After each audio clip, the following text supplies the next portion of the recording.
Hello guys, welcome back to my new video. എൻ്റെ പേര് അതുൽരാജ്. ഞാനിവിടെ പറയാൻ വന്നിരിക്കുന്നത് പ്രകമ്പന എന്ന് പറയുന്ന മൂവിന്റെ റിവ്യൂ പറയാനാണ് വന്നിരിക്കുന്നത്. നമുക്ക് വീഡിയോയിലായിട്ട് പോയേക്കാം. പടം ഡയറക്ട് ചെയ്തിരിക്കുന്നത് വിജേഷ് പനത്തൂരാണ് ഡയറക്ട് ചെയ്തിരിക്കുന്നത്. റൈറ്റിംഗ് ചെയ്തിരിക്കുന്നത് ശ്രീഹരി വടക്കനാണ് റൈറ്റിംഗ് ചെയ്തിരിക്കുന്നത്. പിന്നെ പടത്തിന്റെ കാസ്റ്റിങ്ങിനെ വെച്ച് പറയുകയാണെങ്കിൽ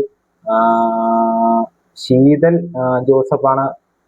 ശീതൽ ജോസഫ്, അസീസ് നെടുമങ്ങാട്, ഗണപതി, രാജേഷ് മാധവ്, മല്ലിക സുകുമാരൻ, സാഗർ സൂര്യ, അമീൻ, പിന്നെ കലാഭവൻ നവാസ്. പുള്ളിക്കാരന്റെ അവസാനത്തെ പടം കൂടിയാണിത്. പിന്നെ പിന്നെ പിന്നെ cinematography Albin Antony, editor Sooraj ES. ഇതൊക്കെയാണ് കാസ്റ്റ് ആൻഡ് ക്രൂവിനെ പറ്റി പറയാനുള്ളത്. ഈ പടത്തിന്റെ ട്രെയിലർ കണ്ട അവർക്ക് ഒട്ടുമിക്ക പേർക്ക് മനസ്സിലായ കാര്യമാണ്. ഒരു ഹൊറർ കോമഡി പാക്കേജ് തന്നെ ടൈപ്പ് ഒരു മൂവിയാണ് ഇവർ ഉദ്ദേശിച്ചിരിക്കുന്നത്. അപ്പൊ അതേ ടൈപ്പ് മൂവി ഇറങ്ങുമ്പോൾ ഇപ്പൊ ഈ അടുത്ത കാലത്ത് തന്നെ കുറെ ഒട്ടനവധി മൂവീസ് ഇതേ ടൈപ്പ് കണ്ടന്റ് വെച്ച് തന്നെ ഇറങ്ങിയിട്ടുണ്ട്. അപ്പൊ നമ്മൾ അതേ വെച്ച് അതിനെക്കാട്ടും ഒരുപടി മുമ്പിൽ നിൽക്കുന്ന മൂവി ആയിരിക്കുന്നവർക്കാണ് ആ ഒരു എക്സ്പെക്ടേഷൻ വെച്ചാണ് നമ്മളത് കണ്ടത്.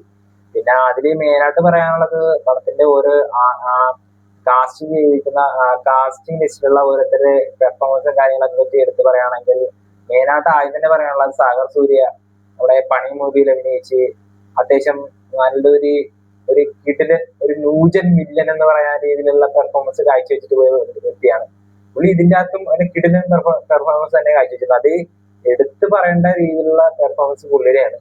പിന്നെ അത് കഴിഞ്ഞിട്ടാണ് ബാക്കി എല്ലാവരും വന്നത്.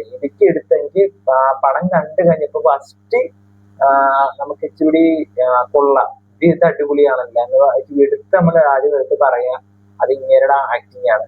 പിന്നെ സാഗർ സൂര്യ കഴിഞ്ഞിട്ട് പിന്നെ പറയുന്നത് ഗണപതിയും കൊള്ളാം. ഗണപതിയും പുള്ളിക്കാരനെ തന്നെ കൂട്ടുകാരനായിട്ട് എന്നാണ് അഭിനയിച്ചിരിക്കുന്നത്. അത്യാവശ്യം നല്ല രീതിയിൽ തന്നെയാണ് പുള്ളി അഭിനയിച്ചിരിക്കുന്നത്.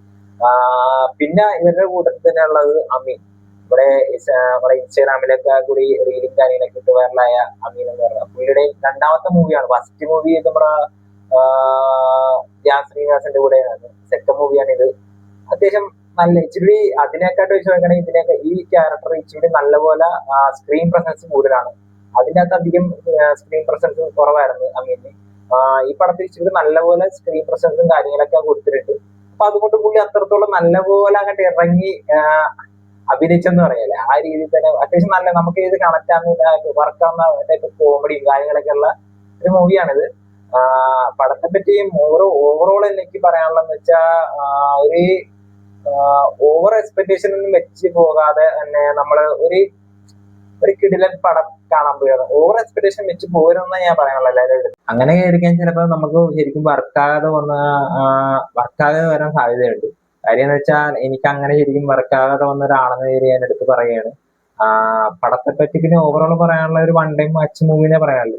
പിന്നെ എടുത്തു പറയാവുന്ന ഒരു ക്യാരക്ടറെ പറ്റി വിട്ടുപോയത് മല്ലിക സുകുമാരൻ. കിടിലനായിട്ടാണ് പെർഫോം ചെയ്തിരിക്കുന്നത്.